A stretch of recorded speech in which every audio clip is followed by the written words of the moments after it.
त्यामध्ये दया नावाचा एक कसा बसा पाय शिल्लक आहे. जगात अजून दया आहे आणि दया माणसानं स्वीकारली पाहिजे, दया केली पाहिजे.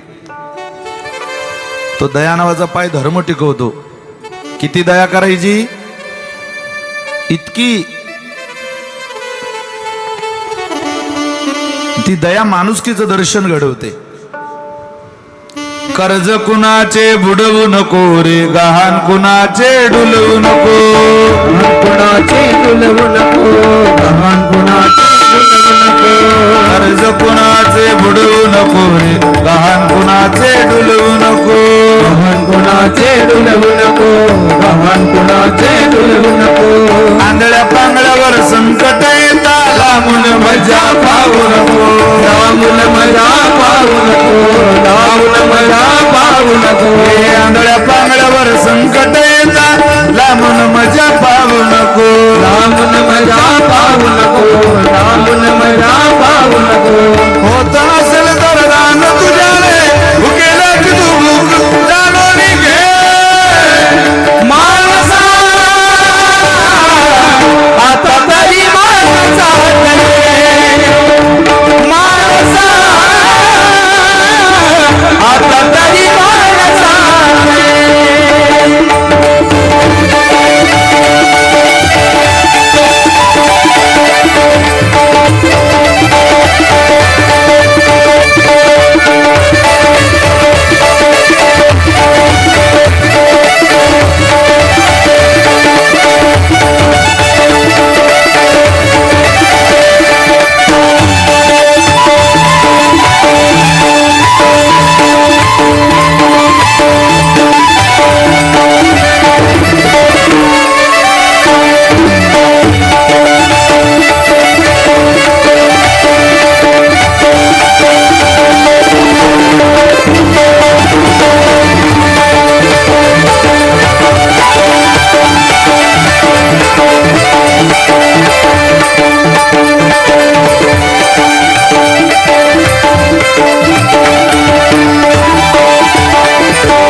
भगवान परमात्मा द्वारकेला निघून गेले.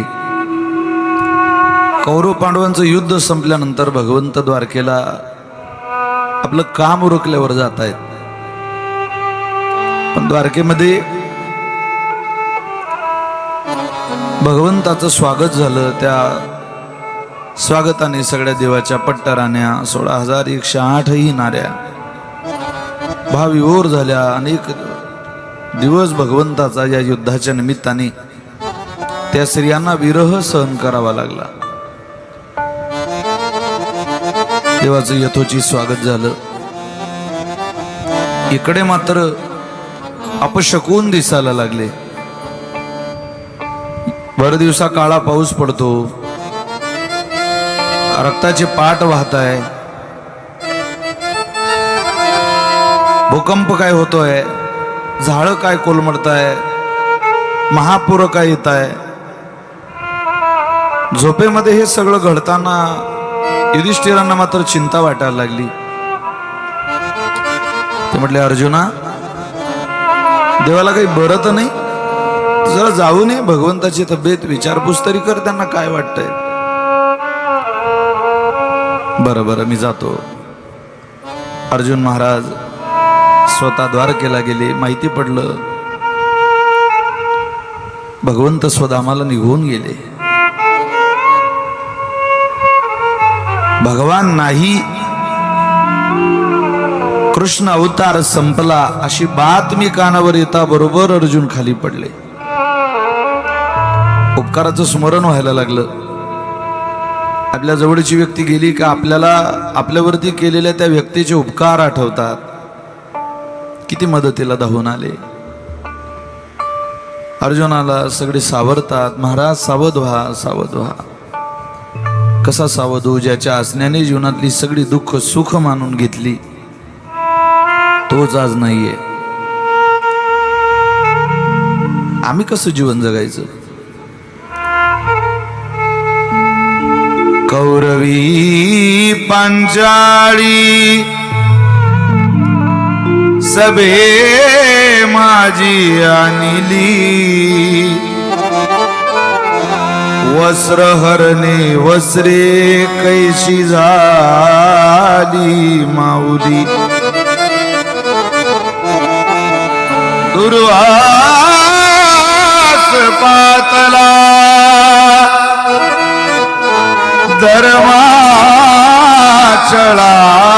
धर्माचळावयावनी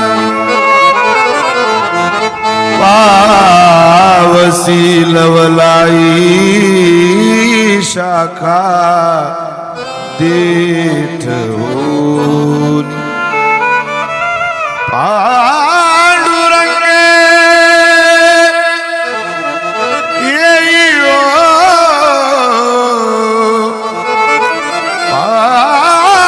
पांडुरंगे जीवाचे जीवन घेईओ येईओ येईओ पांडुरंगे प्रभू या ना उपकाराचं स्मरण होतंय देवाच्या अरे 5 मालक जिच्या जवळ होते ज्या सभेमध्ये ज्या लोकांतामध्ये स्वतःच्या हक्काच्या बायकोला सुद्धा माणूस हात लावू शकत नाही विवाहाची पत्नी आहे लग्न लावलंय समाजात गाठ पाडून घेतलीये 7 जन्माची पण धर्मशास्त्राचं सांगतं नीतिमत्ता असं सांगते आचारसंहिता अशी सांगते लोकांतामध्ये स्त्रीच्या शरीराला स्पर्श करता येत नाही भली तीही तुमची बायको असली तरी पण आपल्या बायकोला ज्यानं भर सभेत फरफटत आणलं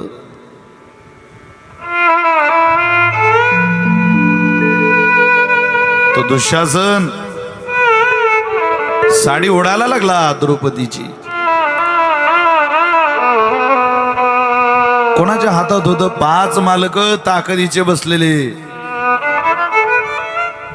ताकद झाली नाही कोणाची मध्ये वाजायची द्रोणाचार्य भीष्माचार्य कृपाचार्य मध्यतीला आलं नाही कोणी ना मालक ना श्रीगुरु पण आमच्या बायकोची इज्जत सांभाळायला वस्त्रहरणे वस्त्रे कैची झाली माऊली आशीर्वाद होता त्या द्रौपदीला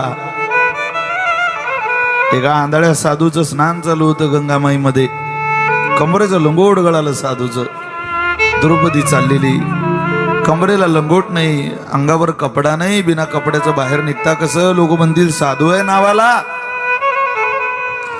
शेवटी साधू महात्म्याने सूर्यनारायणाला नमस्कार केला पाणी तर्पण केलं ठरवलं देवा जगत नाही मी आता मी मरणार आहे प्रभू देवाला नमस्कार करून देवाला आरोळी देणारा तो साधू महात्मा पाहला देवा जगायची खूप इच्छा आहे पण मला आता ही परिस्थिती ही वेळ जीवन जगू देत नाही मी संपतोय देवा मी थांबतो मी संपतो हे शब्द द्रौपदीने ऐकले ते म्हणते बाबा सत्पुरुष आहात देवाने संपवल्या विना संपायचा विचार करणं चूक आहे पाप आहे अविश्वास आहे हा देवावरती तुम्ही का असा विचार मनात आणता ते साधू महात्मे म्हटले बाई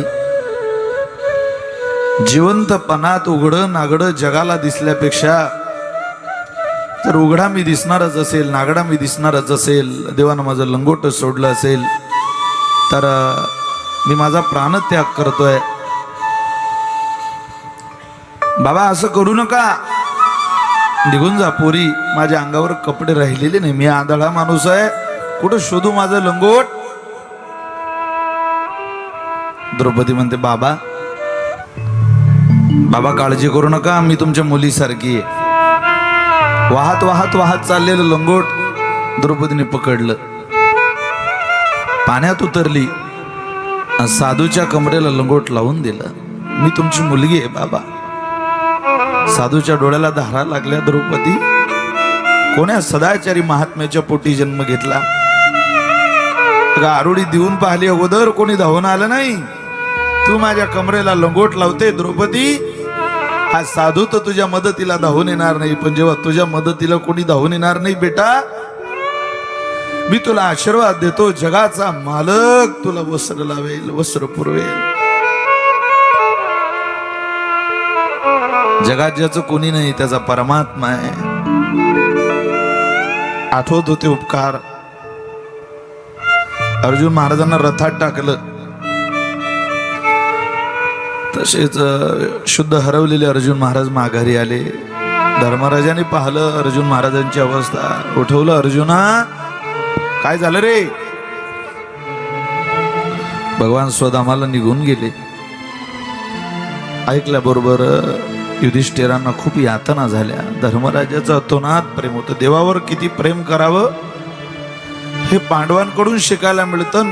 भक्तावर किती प्रेम करावं हे सुद्धा पांडवांकडूनच शिकायला मिळतं.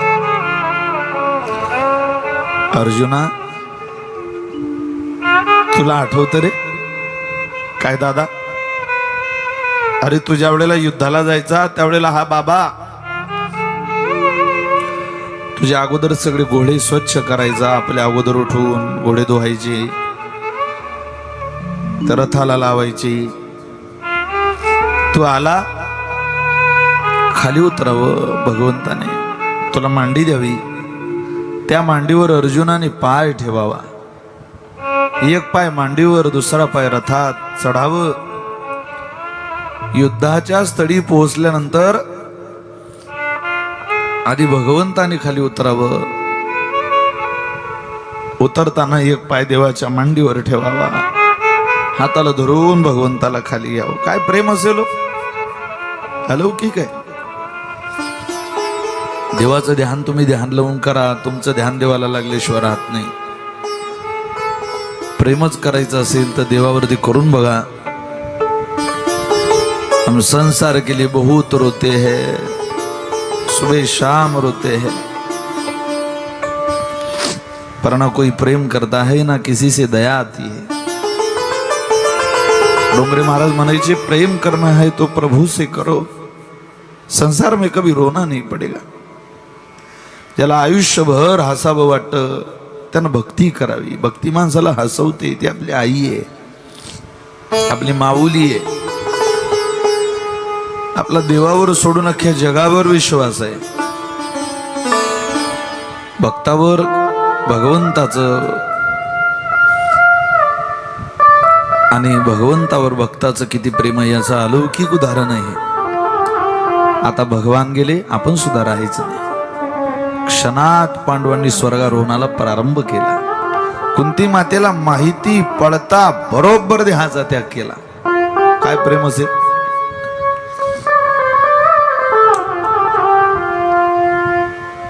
भगवान परमात्म्याचं स्वधाम गमन पांडवांना त्रासदायक ठरलं, यातना देणारं ठरलं. पुढे राजा परीक्षितीचा जन्म झाला. परीक्षितीला दोन नावं, एक विष्णुरात आणि दुसरं परीक्षिती. परिताह, इक्षिताह. इक्षित म्हणजे पाहणे. राजा परीक्षितीला उत्तरेच्या गर्भात देवानं वाचवलेलं होतं. काल आपण ऐकलं. तो जन्माला आल्या आल्या मला ज्यानं वाचवलं तो दाखवा असं म्हणत होता. म्हणून त्याचं नाव परीक्षिती ठेवलं. राजा परीक्षितींचं सदाचारी जगणं प्रजेला भावणारं होतं. राज्य करते वेळी प्रजेकडून कामना असून चालत नाही, प्रजेच्या संबंधानं दंभ असून चालत नाही, प्रजेच्या संदर्भानं विचार असून चालत नाही, आणि प्रजेच्या संदर्भानं अज्ञान असून चालत नाही. जसं भक्ती करते वेळी दंभ चालत नाही, अज्ञान चालत नाही, विविचारी आंधळी भक्ती चालत नाही, कामनेची भक्ती चालत नाही. राजा परीक्षितीने सुद्धा सदाचारी राज्य निर्माण करायचं ठरवलं. अवघं भूमंडळ हे राजा परीक्षितीचं राज्य आहे.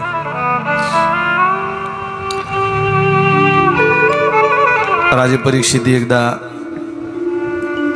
दिग्विजया करता निघाले.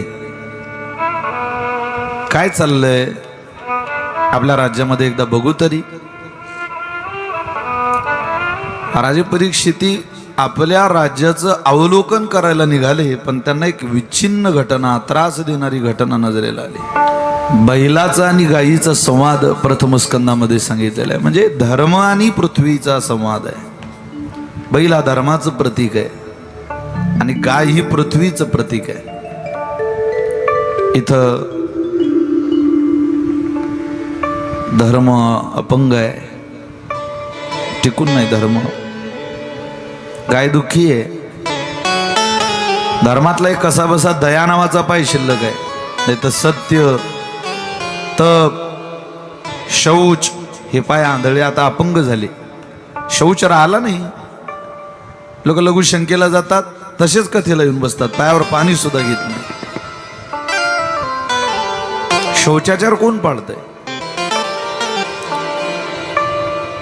आता सगळ्या गोष्टी बोलायच्या सुद्धा कथाकाराच्या, कीर्तनकाराच्या आवाक्यात राहिले नाही अशी परिस्थिती आहे. खरं बोललं तर सख्या आईला राग येतो अशी परिस्थिती आहे. शौच कोणी पाळलं?